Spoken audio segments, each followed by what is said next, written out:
Subscribe करिए HiFi study channel को, bell icon को प्रेस कीजिए लेटेस्ट वीडियो अपडेट सबसे पहले पाने के लिए। Hello friends, welcome back HiFi study changing the way of education. दोस्तों, आज की क्लास में हम लोग सीखने वाले हैं अपने मॉडल पेपर नंबर 6 को। इससे पहले 5 मॉडल पेपर करा दिए गए हैं और साथ में आपकी पूरी मैथ पढ़ा दी गई है एक बार, ठीक है ना भाई। तो अब हम लोग कुछ टाइम तक मॉडल पेपर ही डिस्कस करेंगे, उसके बाद हम लोग फिर मैथ को एक बार पुनः रिवीजन करेंगे बिल्कुल बेसिक से, ठीक है ना भाई। तो अभी तक जिन्होंने क्लासों को नहीं अटेंड किया है तो आप लोग रेगुलर क्लास को अटेंड कीजिए, क्योंकि आपका कंसेप्ट 100% क्लियर होना चाहिए। तो शुरुआत करते हैं पहले प्रश्न से। पहला प्रश्न आपका लिखा हुआ है कि y माइनस के 2x बराबर के 1, 2y माइनस के 3x बराबर के 5 को आपको प्रतिस्थापन विधि से हल करना है। इस क्वेश्चन को आपको प्रतिस्थापन विधि से हल करना है। तो आपको पता है हम प्रतिस्थापन विधि से हल करने में क्या करते हैं भाई। प्रतिस्थापन विधि हमारी वह विधि होती है जिस विधि में हम एक चर का मान निकालते हैं। चाहे आप समीकरण 2 से चलो, चाहे आप समीकरण 1 से चलो, आपको एक चर का मान निकालना पड़ेगा, उसका मान आपको दूसरे समीकरण में रखना पड़ता है। तो अगर मैं इस प्रश्न को सॉल्व करता हूँ तो देखो भाई, ये हमारा दिया गया है y माइनस के 2x बराबर के 1, इसको हम समीकरण नंबर 1 मान लेते हैं। दूसरा हमें दिया गया है 2y माइनस के 3x बराबर के 5, ये समीकरण नंबर 2 है हमारा। अब आपको एक चीज़ याद रखनी है, अगर आप समीकरण 1 से मान निकाल रहे हो तो जो निकल कर आएगा उसका मान 2 में रखोगे। अगर आप 2 से चल रहे हो तो जो निकल कर आएगा उसको आप 1 से चलोगे, 1 में रखोगे। आपको ध्यान यह बात रखनी है कि आप जिस भी समीकरण से चलें जिससे मान आप आसानी से निकाल पाएँ। अब आप यहाँ देखो 1 और 2 की तुलना करो। हमें लग रहा सभी को पता होगा कि 1 से हम मान आसानी से निकाल सकते हैं, केवल एक पद ही हमको ट्रांसफ़र करना पड़ेगा। तो हम यहाँ पर सीधे लिख सकते हैं समीकरण 1 से। हमने लिख दिया समीकरण 1 से, तो ये y बराबर क्या आ जाएगा, 1 इधर था और ये माइनस का 2x उधर जाएगा तो प्लस में 2x हो जाएगा। इसको हमने नाम दे दिया समीकरण नंबर 3। अब हम 1 से चले हैं इसीलिए इसका मान कहाँ रखेंगे, 2 में रखेंगे। अगर 2 से चलते तब 1 में रखते। तो अब जहाँ y है वहाँ 1 प्लस के 2x रख दीजिए, यानी 2 ब्रैकेट के अंदर y बराबर कितना रखोगे, 1 प्लस में 2x माइनस का आपका हो जाएगा 3x बराबर के 5। यहाँ से आप मान निकालिए, ये हो जाएगा 2 प्लस में 2 दूनी 4x माइनस के 3x बराबर के आपका 5। ये प्लस में उधर चला जाएगा माइनस में और इधर बचेगा आपका x बराबर 2 उधर चला गया तो माइनस हो गया, यानी x बराबर कितना आ गया, 3 आ गया। अब अगर आपको x की वैल्यू पता है तो x का मान आप किसी समीकरण में रख के y का मान प्राप्त कर सकते हो, लेकिन आप इसका मान इसमें रखिए समीकरण नंबर 3 में, क्योंकि यहाँ से रखोगे तो सीधे आपको पता चल जाएगा। अगर आप दोस्तों 3 में रख रहे हो x बराबर 3, तो देखो y बराबर 1 प्लस में अब x बराबर 3 रखोगे तो 2 गुणे के क्या हो जाएगा 3, यानी y बराबर क्या आएगा, 3 दूनी 6, 6 एक कितना आ जाएगा 7, 3 दूनी 6 एक 7, x बराबर आपका आ गया 3 और y बराबर 7 आपका आंसर है पहले क्वेश्चन का। x बराबर 3, y बराबर 7 आपका क्वेश्चन का आंसर है। नोट करिए।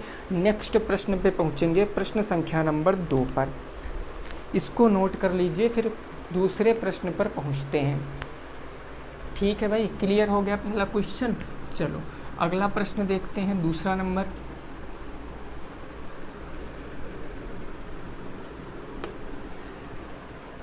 देखिए भाई, दूसरा प्रश्न क्या कह रहा है, क्वेश्चन नंबर 2। ये दोस्तों आपसे कह रहा है कि 10 वर्ष पूर्व पिता की आयु 10 वर्ष पूर्व पिता की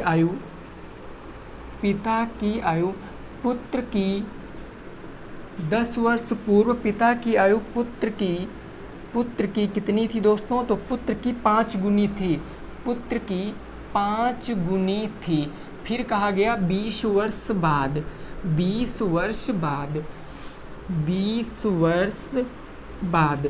ये हो गए 20 वर्ष बाद पिता की उम्र पुत्र की उम्र से 2 गुनी है। पिता की आयु पुत्र से 2 गुनी हो जाएगी, पुत्र से 2 गुनी हो जाएगी, 2 गुनी हो जाएगी। तो आपको बताना है पिता की वर्तमान उम्र, पिता की वर्तमान आयु आपको बताना है। जल्दी से लगाओ इस प्रश्न को। ये भी आपका समीकरण का क्वेश्चन है, आप इसको इजीली सॉल्व कर सकते हो। एक कंसेप्ट आपको याद रखना है कि अगर पहले की बात करेगा, पहले की बात तो माइनस करेंगे, और अगर बाद की बात कर रहा है ना तो हम प्लस करते हैं, क्योंकि जितने साल हम बड़े होंगे उतने साल हमारे पिताजी भी बड़े होंगे। जितने साल हम पहले छोटे रहे होंगे, अगर मैं 5 साल पहले अपनी उम्र पूछूं तो मैं अपने पिताजी की उम्र भी 5 साल कम करूंगा, तब हम दोनों लोग साथ में हो पाएंगे, है ना। अगर प्रेजेंट की बात कर रहे हैं तो प्रेजेंट में, अगर हम भूतकाल की बात कर रहे हैं नहीं पास्ट की तो पास्ट में, अगर फ्यूचर की बात कर रहे हैं तो फ्यूचर में। अब यहाँ पर आपको इस प्रश्न को लगाना है, आप पिता की उम्र क्या मान लीजिए, x मान लीजिए भाई अपने आप से। पिता की उम्र आप कितनी मान सकते हो, पिता की उम्र आपने x मान लिया, और पुत्र की उम्र आप y मान लीजिए, पुत्र की उम्र आप y मान लीजिए। तो अगर आप यहाँ फर्स्ट कंडीशन देखोगे क्वेश्चन की, तो क्वेश्चन की फर्स्ट कंडीशन कह रहा है 10 वर्ष पूर्व। अच्छा, पूर्व मतलब दोस्तों क्या होता, पूर्व मतलब क्या होता, पहले, 10 वर्ष पहले। तो 10 वर्ष पहले मैं भी और 10 वर्ष पहले पिताजी भी, यानी 10 वर्ष पहले कौन, ये, तो x माइनस के 10, और 10 वर्ष कौन हो जाएगा, पुत्र, y माइनस के 10। अब देखो, अभी मैं इक्वल नहीं करूँगा, पिता की उम्र पुत्र की उम्र की 10 वर्ष पहले कितनी थी, तो 5 गुनी थी। अब ये आपस में बराबर होगा। अब हम इसको सॉल्व करेंगे तो x माइनस के 10 इज इक्वल टू 5y हो जाएगा, और माइनस में 5 दाम कितना हो जाएगा, 50। ये माइनस से उधर प्लस में ये इधर आ जाएगा, x माइनस के 5y बराबर, ये माइनस से प्लस में तो माइनस के 40। समीकरण नंबर 1 बन गया आपका, ठीक है ना। अब देखो सेकंड कंडीशन क्या कह रही है क्वेश्चन की दोस्तों, सेकंड कंडीशन कह रही है कि कितने वर्ष बाद, 20 वर्ष बाद। तो जब 20 वर्ष, अभी पहले था तो हमने माइनस किया, अब बाद की बात है तो अब हम प्लस करेंगे, 20 वर्ष बाद ना, यानी x प्लस में 20, और जब 20 वर्ष हम बड़े हो रहे हैं तो 20 वर्ष पिताजी और दोनों लोग बड़े होंगे। लेकिन क्वेश्चन कह रहा बराबर तभी उम्र होगी जब आप 2 गुनी करोगे अपनी उम्र। तो हमने अपनी उम्र का क्या कर लिया, 2 गुना कर लिया। अब इसको हम सॉल्व कर देंगे, यानी ये दोस्तों हमारा बच गया x प्लस के 20 बराबर के 2y हो गया, और प्लस में कितना हो गया, 40 हो गया। ये हम इधर लाएंगे माइनस में, ये प्लस से उधर जाएगा माइनस में, यानी x माइनस के 2y इज इक्वल टू 40, इधर माइनस में तो ये 20 बच जाएगा। ये समीकरण नंबर 2 बन गया। अब आप समीकरण 1 और 2 को देखिए, x के गुणांक क्या हैं भाई, बराबर हैं भाई। समीकरण 1 x के गुणांक बराबर है, तो आप जोड़ लीजिए। समीकरण 1 और 2 को जोड़ोगे कि घटाओगे, बताओ। 1 और 2 को जोड़ोगे कि घटाओगे, भाई जोड़ने पर तो चिन्ह नहीं बदलते हैं, लेकिन घटाने पर चिन्ह बदलेंगे, क्योंकि हम विलोपन विधि लगा रहे हैं। तो अगर हम जोड़ेंगे तो x 2x हो जाएगा, फिर विलोप नहीं होगा। हम घटाएंगे तो घटाने पर लिखेंगे, तो इक्वेशन हमारी पहली क्या थी भाई, देखो पहली थी x माइनस के 5y, तो x माइनस के 5y बराबर के कितना है, 40 माइनस के। ये समीकरण नंबर 1 है हमारी। और दूसरी समीकरण क्या है भाई, x माइनस के 2y, x माइनस के 2y बराबर के कितनी है, 20 है। अब इसको जब घटाओगे तो नीचे के चिन्ह बदल जाएंगे, यानी ये माइनस हो जाएगा, ये माइनस तो प्लस में, ये प्लस तो माइनस में। अब देखो प्लस माइनस गुणांक सेम है, कट गया। माइनस के 5y प्लस के 2y, तो माइनस में 3y बराबर, माइनस के 40 माइनस के 20 माइनस के 60, यानी y बराबर कितना आ गया, y बराबर 3 दूनी 6, 20 आ गया। 20 क्या आया, y की आया ना, y क्या था, हमारे पुत्र थे। पुत्र की आयु 20 वर्ष आ गई, तो पिता की आयु कैसे ज्ञात करोगे, y का मान चाहे जिसमें रख दीजिए, चाहे समीकरण 1 में रख दीजिए, चाहे आप 2 में रख दीजिए। 2 में रखने पर, मैं 2 में रख रहा हूँ, अगर मैं 2 में रख दूंगा तो आप लोग यहाँ पर देख सकते हो, अगर मैं 2 में रख रहा हूँ, 2 क्या है हमारा, x माइनस के 2y, तो हम यहाँ पर लिखेंगे x माइनस में 2 मल्टीप्लाई y बराबर कितना रखेंगे, 20, तो ये हो जाएगा 20 बराबर के 20, 20 दूना 40, उधर जाएगा माइनस से प्लस में, यानी x बराबर 60 वर्ष। पिता की उम्र कितनी रही होगी दोस्तों, 60 वर्ष रही होगी। पिता की उम्र कितनी रही होगी? 60 वर्ष रही होगी। नोट कीजिए, नेक्स्ट प्रश्न पे पहुंचते हैं। इसको नोट कीजिए, फिर नेक्स्ट प्रश्न पे पहुंचते हैं। प्रश्न संख्या नंबर 3 पर, प्रश्न संख्या 3 पर पहुंचते हैं। क्लियर हो गई बात ना? चलिए, एक कंसेप्ट ज़रूर दिमाग में याद रखना कि अगर पहले की बात कर रहा है तो हम माइनस करेंगे दोनों में, और अगर बाद की बात कर रहा है तो हम प्लस करेंगे दोनों में। जो कुछ करेंगे तो दोनों में करेंगे, अदरवाइज़ हमारा समीकरण फिर नहीं बन सकता है, हम इक्वल नहीं दिखा सकते हैं। ठीक है ना भाई? तो ये दिमाग में याद रखना हमेशा। चाहन आप इसको एक चर में भी लगा सकते थे, बट वो थोड़ा सा आपके लिए लैंग्वेज डिफ़िकल्ट बैठती। ठीक है ना? इसकी ट्रिक भी होती है कि आपको चर नहीं मानना है, सीधे आप यहाँ पर लगा सकते थे, बट आपको कंसेप्ट से लगाना, इसलिए मैंने आपको ये बताया। क्वेश्चन नंबर 3 क्या कह रहा है? क्वेश्चन नंबर 3 कह रहा है दोस्तों, किसी लंबाई का 8वां भाग, किसी लंबाई का 8वां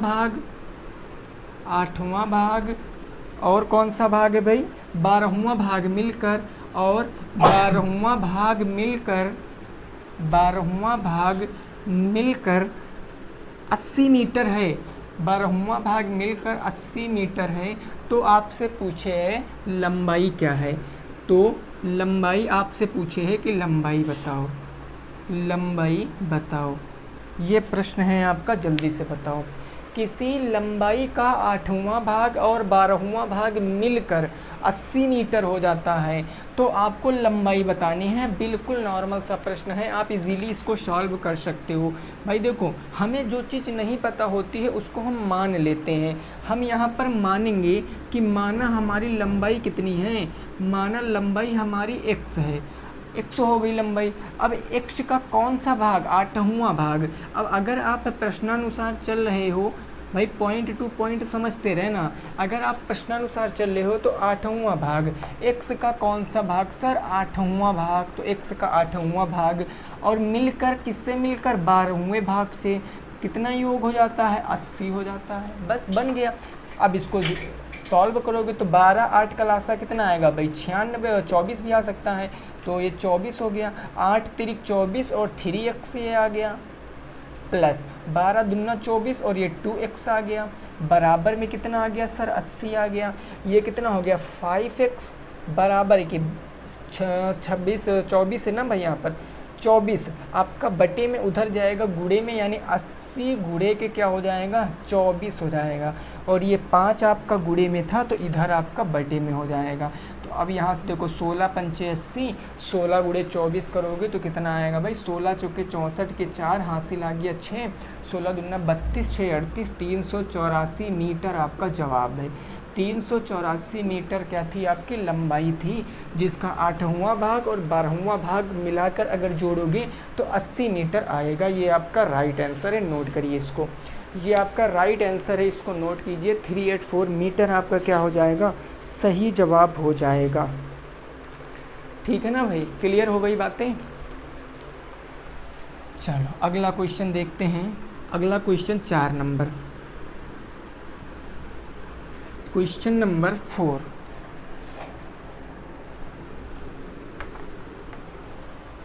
देखिए क्वेश्चन नंबर 4 में आपके सामने एक जो है वो चित्र बना हुआ है। एक आपके सामने चित्र बना हुआ है और आपसे क्षेत्रफल पूछे है। ठीक है ना भाई? देखो ऐसे करके चित्र बना हुआ है भाई, ये ऐसे है,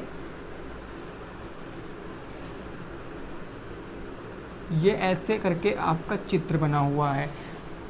ठीक है ना?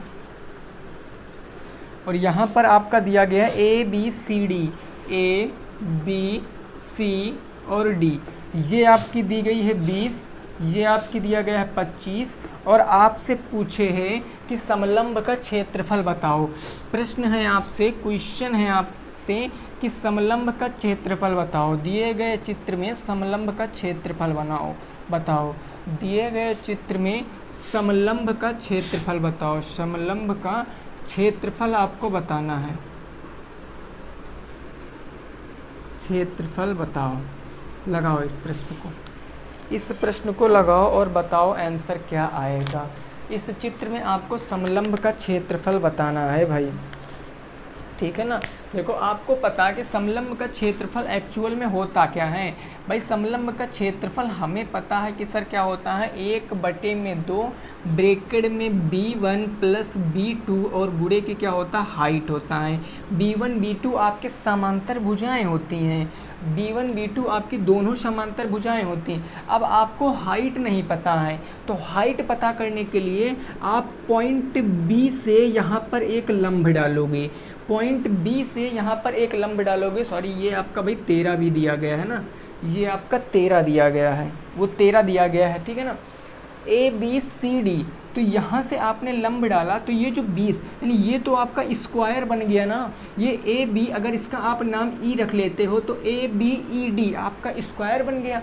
ये 25 था टोटल, तो कहने का मतलब ये 20 हो गया भाई और ये 5 हो गया, तभी ना, क्योंकि लंब डालेंगे तो क्या होगा, ये ऊपर वाले के जस्ट बराबर होगा, AB के बराबर DE होगा। तो अगर ये 20 है, ये 20 बचा 5, तो 5 आपका ये हो गया। अब आप यहाँ पर देखो एक राइट एंगल ट्रायंगल बन रहा, ये कोण हमारा कितने डिग्री है, 90 अंश है ना।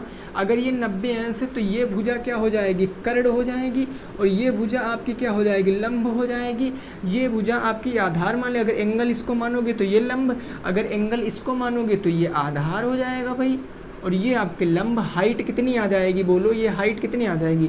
तो आप यहाँ से कर्ण स्क्वायर बराबर लंब स्क्वायर प्लस आधार स्क्वायर करोगी तो 13 का स्क्वायर माइनस 5 का स्क्वायर 144 यानी 12। ये 5 12 13 आपका ट्रिपलेट भी होता है, 5 12 13 ट्रिपलेट भी होता है। तो आप यहाँ से लिखोगे 1/2 b1 b2 कितना रखोगे भाई, ये आपकी 20 है समांतर भुजा, और ये कितनी है आपकी समांतर भुजा 25 है। तो ये 20 प्लस में क्या आ जाएगा 25, और गुणे हाइट कितनी आ जाएगी 12। ये 20 से काटा 6 बार में, 2 छंग 12 45, और गुणे कितना हो गया 6, तो 6 पंचे 30, 6 चौके 24, 6 पंचे 30, 6 चौक 24, 3 27, 270 आपका राइट जवाब आया। 270 आपका आंसर है, नोट कर सकते हो, 270 आपका राइट आंसर है। नोट करिए इसको, नेक्स्ट प्रश्न पे पहुंचते हैं। इसको नोट कीजिए, फिर नेक्स्ट प्रश्न पे पहुंचते हैं। प्रश्न संख्या नंबर कौन सा होगा भाई, वो होगा हमारा 5। प्रश्न संख्या नंबर 5, ठीक है ना, समझ चुके हो। देखिए ये सब चीज़ें मैंने आपको टॉपिक वाइज पढ़ा रखा है, तो अगर आपको समझ नहीं आ रहा है तो आप प्लेलिस्ट में चले जाना, आपको 4th सेमेस्टर की प्लेलिस्ट मिलेगी, वहाँ पर आपको कंप्लीट वीडियो मिल जाएंगी, आप वहाँ से देख सकते हो, ठीक है ना भाई। अगला क्वेश्चन हमारा होगा 5 नंबर। क्वेश्चन नंबर 5 कह रहा है, किसी वृत्त पर 16 सेंटीमीटर जीवा पर, किसी वृत्त पर 16 सेंटीमीटर जीवा पर केंद्र से डाला गया लंब 6 सेंटीमीटर है, डाला गया लंब 6 सेंटीमीटर है, तो आपसे वृत्त का व्यास पूछे है। वृत्त का व्यास बताओ, वृत्त का व्यास बताओ, ये आपसे पूछे है। जल्दी से बताओ इस प्रश्न का आंसर क्या आएगा। अगर इस क्वेश्चन को आप समझ पा रहे हो तो इसका उत्तर बताओ क्या हो जाएगा। किसी वृत्त पर 16 सेंटीमीटर जीवा पर केंद्र से डाला गया लंब 6 सेंटीमीटर है, तो आपको वृत्त का व्यास बताना है, क्या हो जाएगा वृत्त का व्यास। नॉर्मल सा प्रश्न है। देखो भाई, हम यहाँ से अगर हम इस क्वेश्चन को अपनी एक चित्र में कन्वर्ट करने की कोशिश करते हैं तो ये हमारा कोई एक वृत्त रहा होगा। जीवा कितनी है 16 सेंटीमीटर, ये हमारी मान लिया जीवा है, पॉइंट ए पॉइंट बी, ये 16 सेंटीमीटर है, ठीक है ना। ये सेंटर हो गया किसका, वृत्त का, और सेंटर से डाला गया लंब कितना है 6 सेंटीमीटर है जीवा पर, और ये आपका 6 सेंटीमीटर हो गया। अब आपको दूरी बतानी व्यास की, तो व्यास हमारा यही ना होगा भाई, व्यास हमारा यही ना होगा। वृत्त के अंदर केंद्र से गुजरने वाली रेखा को क्या कहते हैं हम लोग, व्यास कहते हैं, और व्यास भी एक जीवा होता है। तो आप देखो ये आपकी दो रेडियस से मिलकर बना होता ना, यानी ये आपका R1 है, ये आपका R2 है, ये दो रेडियसों से मिलकर, दो त्रिज्याओं से मिलकर तो आपका ये बनता है। तो आप यहाँ पर देखो, अगर आपने ये लंब डाल दिया तो ये जीवा को दो बराबर भागों में डिवाइड करेगा, यानी ये 8 हो जाएगा, ये 8 हो जाएगा। तो आप यहाँ से एक समकोण त्रिभुज देख पा रहे होंगे, ये आपका राइट एंगल ट्रायंगल, ये कर्ण है। आपको कर्ण बताना है, कर्ण ज्ञात कर लोगे, उसका डबल कर दोगे तो आपको व्यास पता चल जाएगा। यानी ये आप यहाँ पर ज्ञात करोगे तो देखो भाई ये हमारा क्या आ जाएगा h। अगर हम R1 का स्क्वायर निकालें तो R1 स्क्वायर यानी कि 6 का स्क्वायर और प्लस 8 का स्क्वायर होगा ना। तो हम R1 स्क्वायर देखो भाई निकालते, 6 का स्क्वायर 36, 8 का स्क्वायर 64, तो 36 64 कितना हो गया भाई 100 हो गया। और ये स्क्वायर हटाएं तो रूट, यानी R1 की वैल्यू क्या आएगी दोस्तों 10 सेंटीमीटर आएगी। R1 की वैल्यू 10 सेंटीमीटर, अगर R1 10 है और 10 ये है, 10 10 मिलकर क्या हो गया 20 हो गया। तो हम कह सकते हैं कि व्यास हमारा कितना हो जाएगा 20 सेंटीमीटर हो जाएगा। R1 यानी कि रेडियस का डबल हो जाएगा। ये आपका आंसर है, नोट करिए। नेक्स्ट प्रश्न पे पहुंचते हैं, इसको नोट कीजिए, फिर नेक्स्ट प्रश्न पे पहुंचते हैं जो होगा हमारा 6 नंबर प्रश्न। इसको नोट कर लीजिए भाई, फिर 6 नंबर क्वेश्चन देखते हैं। क्लियर बात?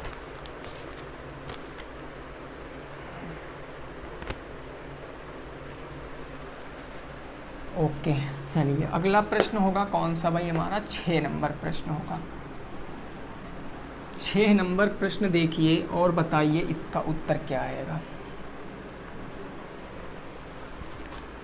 क्वेश्चन नंबर 6 यह दोस्तों है आपका कि sine theta plus cos theta बराबर 7/13, साइन थीटा प्लस में कॉस थीटा बराबर 7/13 दिए हैं। तो आपसे पूछे हैं साइन थीटा माइनस में कॉस थीटा की वैल्यू क्या होगी।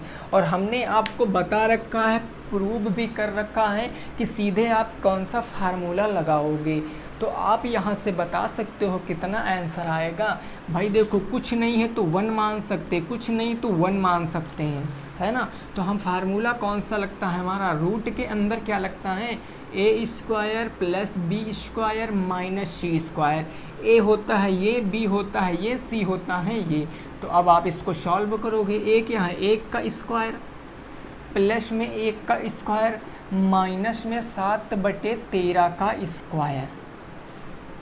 अब देखो भाई रूट के अंदर जाओगे तो 1 का स्क्वायर 1 1 मिलकर तो ये 2 हो गया, माइनस का 49 बटे में कितना हो गया 169।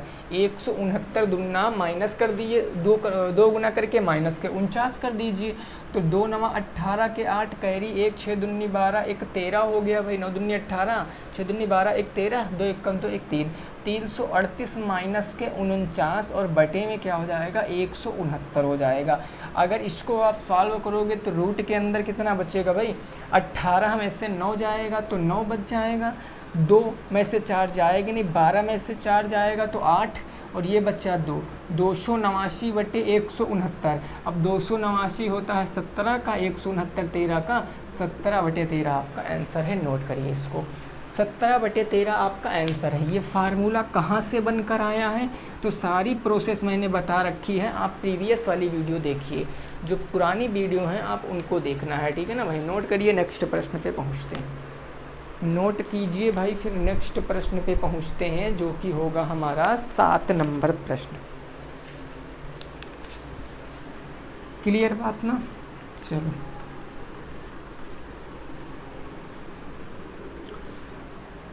देखिए भाई क्वेश्चन नंबर 7।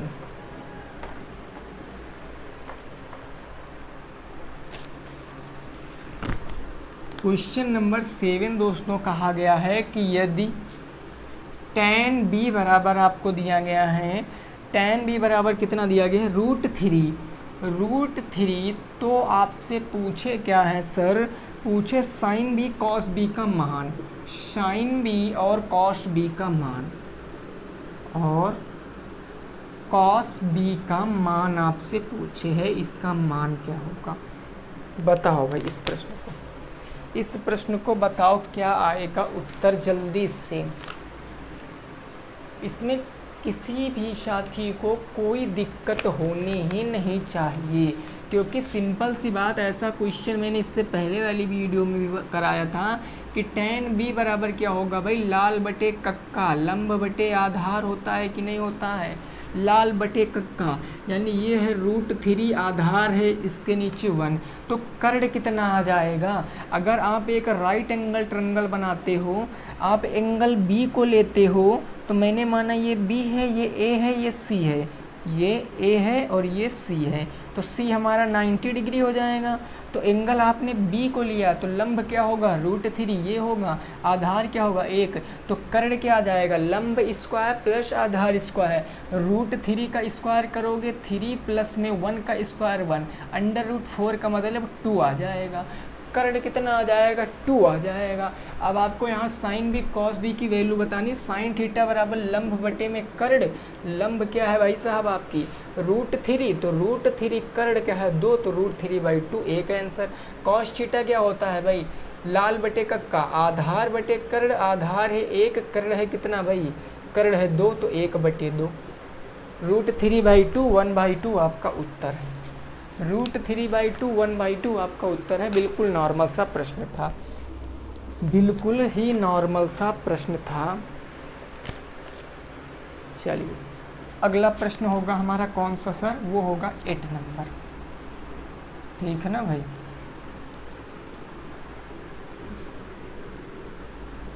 क्वेश्चन नंबर 8,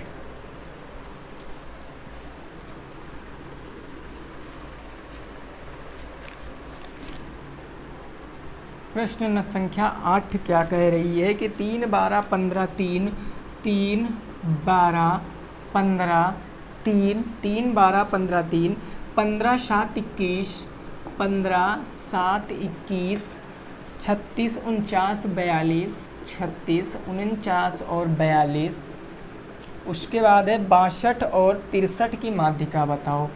62 और 63 की माध्यिका आपको बताना है, इस प्रश्न को लगाओ, माध्यिका बताओ, इस प्रश्न को लगाओ, क्या उत्तर आएगा, लगाओ भाई, बताओ क्या उत्तर आएगा इस प्रश्न का, ठीक है ना भाई। देखिए जो आपका वो विनर क्लासेस का चैनल था, तो कई साथी पूछ रहे थे कि सर सर्च करने पर वो आता नहीं है। दोस्तों रीज़न ये है कि अभी उस चैनल पे ना तो इतने सब्सक्राइबर हैं और ना ही इतने व्यूज़ आते हैं, इसलिए वो चैनल अभी नहीं आता है सर्च बार में। तो उसका अब एक ही डिसीजन लिया गया है कि अब उस चैनल का नाम बदल कर रख दिया जाएगा, कुछ ऐसा नाम रखा जाएगा, यूनिक सा नेम रखा जाएगा जो सर्च करने पर एक बार भी आ जाए। और आप हमारे ऊपर विश्वास करिए, मैं आपको वहाँ पर टेट का ऐसा कंटेंट पढ़ाऊँगा, टेट की ऐसी मैथ पढ़ाऊँगा कि आपको कहीं यूट्यूब पर ऐसा नहीं मिलेगा। सीक्वेंस में पढ़ाऊँगा, जिस चैप्टर को उठा लूँगा उसको पूरा 0 से लेकर हीरो तक मैं आपको पढ़ाऊँगा। हर एक प्रश्न कराऊँगा, प्रीवियस ईयर प्रश्न, उससे रिलेटेड प्रश्न, और जैसे प्रश्न आ सकते हैं सब कुछ कराऊंगा। बस आपको वहाँ पर देखना है, समझना है। तो जैसा ही वहाँ पर नाम चेंज कर दिया जाएगा आपको बता दिया जाएगा। वैसे अब उस पर 24 तारीख तक क्लासें नहीं आएंगी, परसेंटेज उस पर ख़त्म हो चुका है। उससे पहले प्रीवियस ईयर के सारे क्वेश्चन करा दिए गए हैं, मैथ के हर एक चैप्टर के, ज्योमेट्री की 2 क्लासें अपलोड हो चुकी हैं, एक तो लाइन एंड एंगल और दूसरा आपका ट्रायंगल, पूरा विधिवत से पढ़ा दिया गया है। तो अब आपकी 24 के बाद ही क्लासें आएंगी, क्योंकि अब हम लोग चले जाएंगे घर भाई, ठीक है ना भाई। तो आप लोग ये चीज़ ज़रूर याद रखना, ये मत समझना कि नहीं पढ़ाया जाएगा। चलिए देखो, हम यहाँ पर अगर माध्यिका की बात कर लें तो सबसे पहले आंकड़ों को हम व्यवस्थित करेंगे, क्योंकि हमें व्यवस्थित तो आंकड़े लग नहीं रहे, तो हम आरोही क्रम में, बढ़ते क्रम में लिख लेते। सबसे छोटा नंबर 3 है, तो 3 2 बार हमारा हो गया 1 2, और तो कहीं 3 है नहीं है। 3 के बाद क्या है सर मेरा 7 है, तो 7 हो गया। 7 के बाद 12, उसके बाद 15 2 बार, 7 के बाद 12, फिर 15 है आपका 2 बार, ये हो गया 15, ये हो गया 15, ये हो गया 12। 15 के बाद आपका दोस्तों क्या है 21 है, 21 के बाद 36 है, 21 हो गया, 21 के बाद 36, 36 के बाद 42, फिर आपका 49 हो गया, और उसके बाद आपका 62 और 63 हो गया। अब आप एक बार काउंट कर लीजिए ताकि गलती ना हो। 1 2 3 4 5 6 7 8 9 10 11 12, 1 2 3 4 5 6 7 8 9 10 11 12। अगर n की वैल्यू 12, अब 12 है ना भाई, 12 चूँकि क्या है, एक सम संख्या है, और ये जब 12 मेरी एक सम संख्या है तो आप बताओ मीडियन इज इक्वल टू कौन सा फार्मूला लगाते हैं। जितने भी साथी लगा चुके हैं 1/2 और ब्रैकेट में n/2 वहाँ पद होता है, और प्लस में n/2 प्लस के 1वां पद है ना भाई। अब यहाँ पर देखो n की वैल्यू रखोगे आप 12 तो छठवां पद सीधा रख सकते हो आप, ये चीज़ आप सीधे दिमाग में भी रख सकते हो। यहाँ रखोगे 6 तो सीधा हम छठवां पद लिख सकते हैं भाई। n बराबर 12 रखोगे तो 2 से डिवाइड करोगे छठवां पद, और 6 एक 7वां पद हो जाएगा। समझ रहे हो ना, ये सब चीज़ें तो आपकी समझ में आ ही रही होंगी। यहाँ देखो 1/2, अब छठवां पद क्या होगा, 1 2 3 4 5 6 15 और 21 हो जाएगा। 15 और कितना हो जाएगा, 21 हो जाएगा, छठवां सातवां, यानी 15 और 21। और 15 21 कितना होता है भाई, 5 1 6 2 1 3, 36 गुणे 1/2, काटोगे तो 18 आपका आंसर आ जाएगा। 18 आपकी माध्यिका हो जाएगी, जिनका भी 18 आ रहा था राइट है, नोट कर लिए। नेक्स्ट प्रश्न पे पहुंचते हैं। 18 क्या हो जाएगा, आपके प्रश्न का भाई जवाब हो जाएगा, ठीक है ना, नॉर्मल सा प्रश्न है। अगले प्रश्न पे पहुंचते हैं जो होगा मेरा 9 नंबर।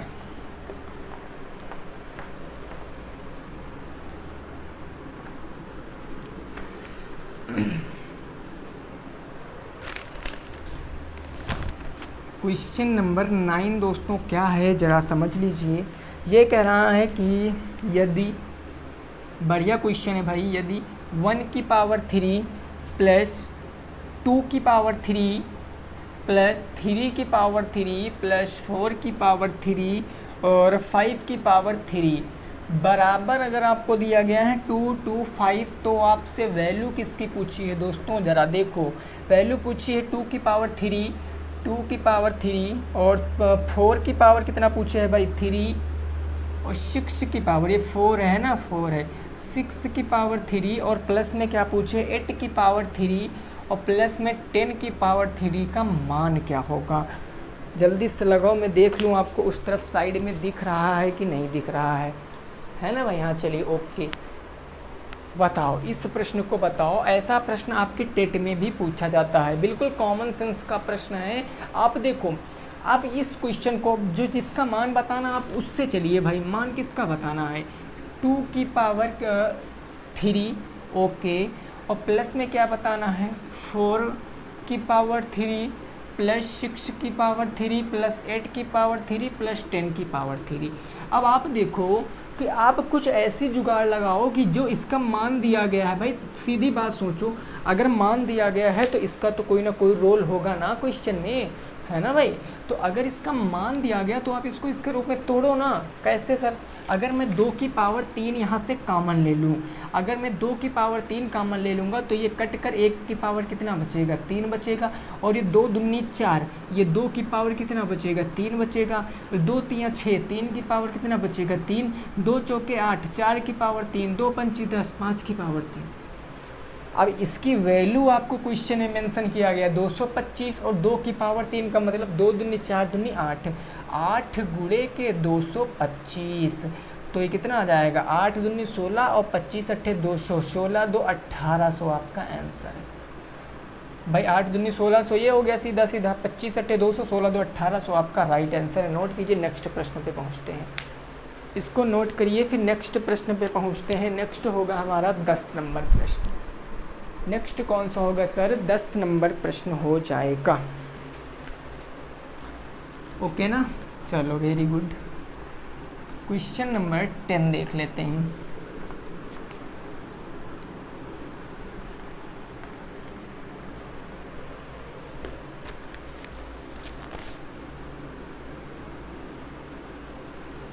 यह दोस्तों है 3/2 प्लस में रूट के 2 को हल करो, इसका उत्तर आप बताओ। देखिए अब ये भी क्लासें आपकी 24 के बाद ही भैया आएंगी। अब आपकी देखिए आज कितनी तारीख है भाई, आज आपकी कितनी तारीख है, ये देखो आज आपकी जो भी तारीख बीत चुकी हो, खैर हमें तो नहीं पता है, याद नहीं है, बट जितनी भी तारीख हो याद रखना 24 तारीख के बाद ही क्लासें आएंगी, क्योंकि 24 को हम लोग घर से यहाँ वापस आएंगे, तो फिर 25 से कंटिन्यू हम लोग करने वाले हैं। ठीक है ना भाई, क्लियर। चलो देखो, अब ऐसे प्रश्नों में मैंने बताया था कुछ करना ही नहीं है। आप परिमेयकरण पढ़े होगे भाई, नहीं पढ़े हो तो हमने भी पढ़ाया। ये जो नीचे वाली संख्या लिखी होती है ना, इसके अपोजिट चिन्ह से ऊपर नीचे गुणा करा दो। नीचे क्या है 2 + √3 है ना, तो आप गुणा कराओगे 2 - के √3 से यहाँ पर, और 2 - के √3 से नीचे, इसी को बोलते हैं परिमेयकरण।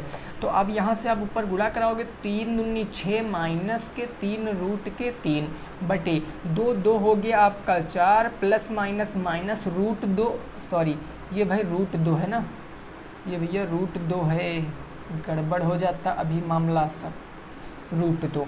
तो देखो भाई 2 दूनी 4 हो गया, √2 आपका 2 हो गया।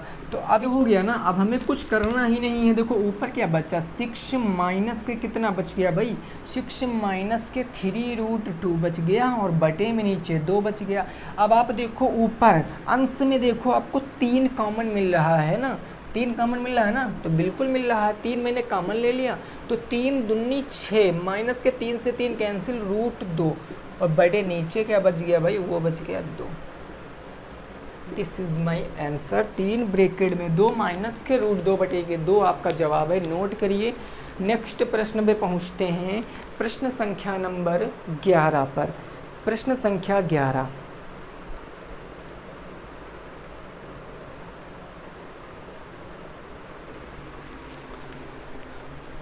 ठीक है ना। चलो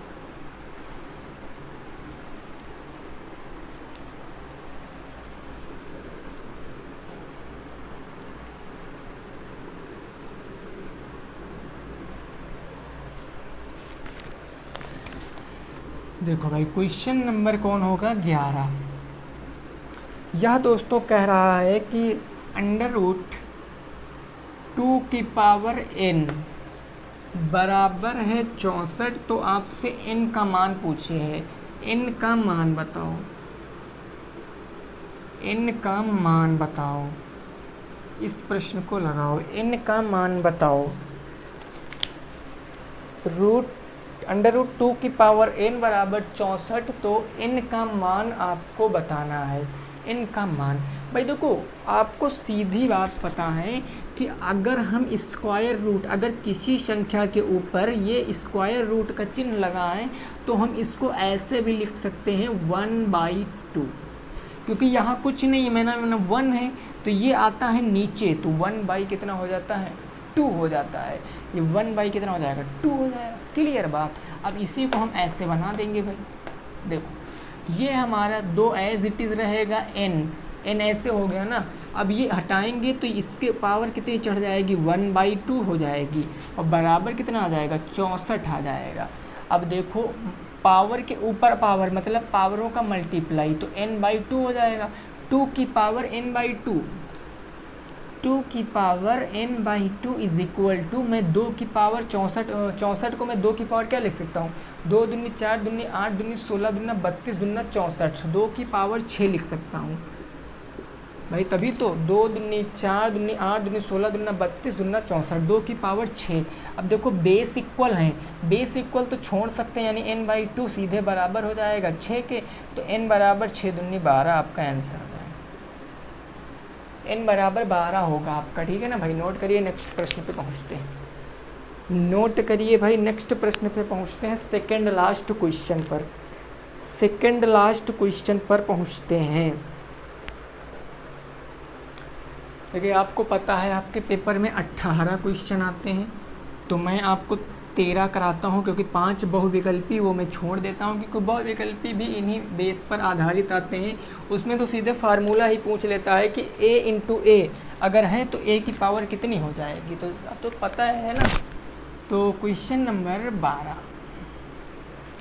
ये है 0.56 423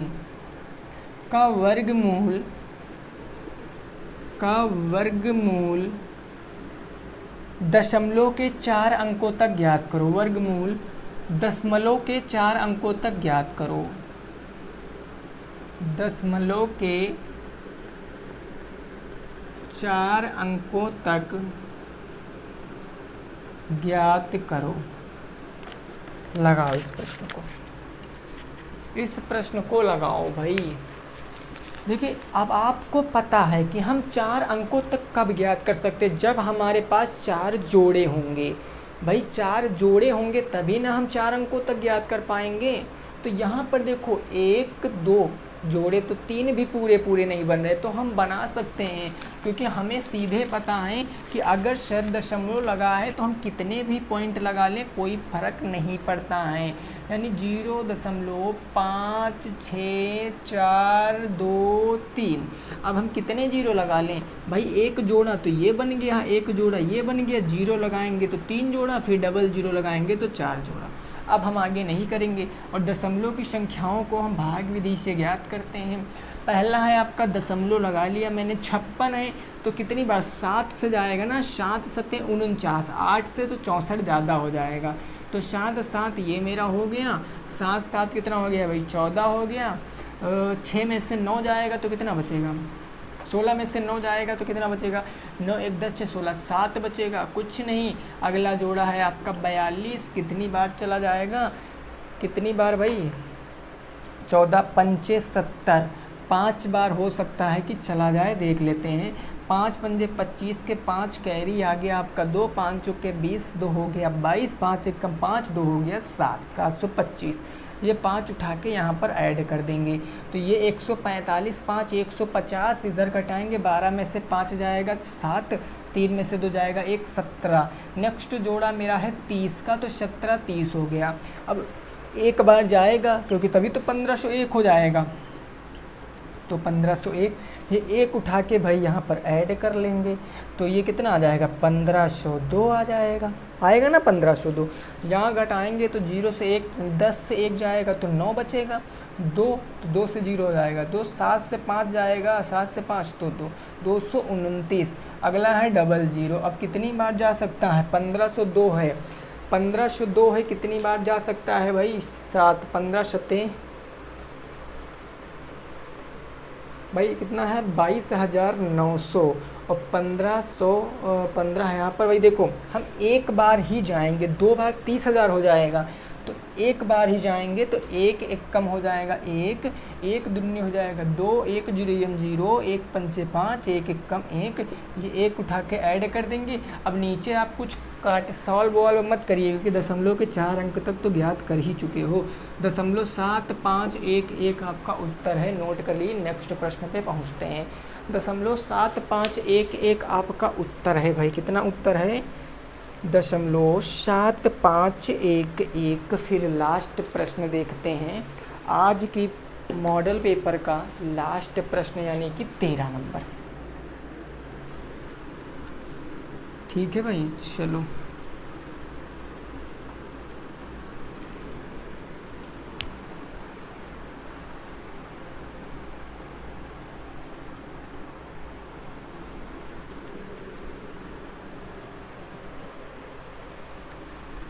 देखिए क्वेश्चन नंबर 13 ये कह रहा है कि 4 अंकों की बड़ी से बड़ी पूर्ण वर्ग संख्या बताओ।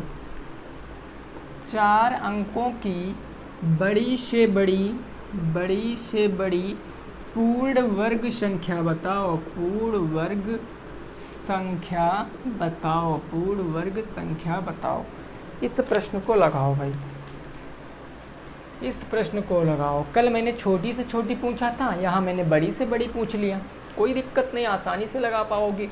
4 अंकों की बड़ी से बड़ी संख्या पहले बताओ होती क्या है, 9,999 हो जाएगी 4 अंकों की बड़ी से बड़ी संख्या। अब आप इसका वर्गमूल निकालिए, वो भी भाग विधि से, एक जोड़ा ये एक जोड़ा ये निकालेंगे तो कितनी बार जाएगा 8 8 64, 9 9 81, 9 9 कितना हो गया 81 हो गया। ये 9 उठा के यहाँ ऐड कर देंगे, 9 9 हो गया 18, 9 में से 1 जाएगा 8, 9 में से 1 जाएगा 18 बच गया। ये कितना हो गया 99। कितनी बार जाएगा भाई, देखो भाई कितनी बार जाएगा, 9 बार जा सकता है ना, देख लेते हैं भाई। 9 9 81, 9 8 72, 8 80 के जीरो हासिल कितना आ गया भाई? 80 के जीरो हासिल आ गया 8, 9 1 कम 9, 8 17, 17 0 1 हो गया है ना भाई? 17 0 1 हो गया ना? ठीक है, 9 उठा के यहाँ पर ऐड कर लेंगे। तो ये 9 में से 1 जाएगा 8, ये कितना बच गया? 9 बच गया। 9 में से 1 जाएगा 8, 9 से 0 गया तो 9, 8 में 7 गया 198। कितना बच गया भाई? 198 बच गया। अब ये 9 9 हो गया, 8 18, 8 हो गया 9, 198। अब ये दोस्तों आपका बचा क्या? शेष बचा ना, शेष फल बचा ये आपका। आपको बड़ी से बड़ी पूर्ण वर्ग संख्या, अगर ये संख्या ना होती तो हमारा पूर्ण वर्ग होता, या फिर इतनी संख्या और होती तब पूर्ण वर्ग होता। और हम अगर घटा देंगे इसमें से तो ये 4 अंक की नहीं 3 अंक की बच जाएगी। इसीलिए इसको हम क्या करेंगे इसमें बताओ? जोड़ेंगे ना, तभी तो 4 अंकों की सबसे बड़ी संख्या की घटाएंगे भाई। देखो आप बताओ, हम जोड़ेंगे नहीं भाई, यहाँ पर गलत बोल दिए हम। क्या करेंगे? घटाएंगे, क्योंकि जोड़ देंगे भैया तो 5 अंक में पहुँच जाएगी, और घटाएंगे तभी ना 4 अंकों में रहेगी। तो अगर मैं 9999 से 198 घटा लेता हूँ तो कितना बच जाएगा? 1 0 और 8 और ये 9, 98 0 1 आपका हो जाएगा। 98 0 1 हो जाएगा। चलिए आज के हमारे क्वेश्चन 13 ख़त्म हो चुके हैं। वीडियो दोस्तों पसंद आई है तो लाइक करना, कोई भी डाउट है तो आप लोग पूछना, शेयर करना, कमेंट करना, और त्यौहार को अच्छे से मना लेना, रिवीजन भी कर लेना टाइम मिलने पर, ठीक है ना भाई? तो सभी साथी रखेंगे अपना ख्याल, और सभी साथियों को रक्षाबंधन की ढेर सारी शुभकामनाएं, ठीक है ना भाई?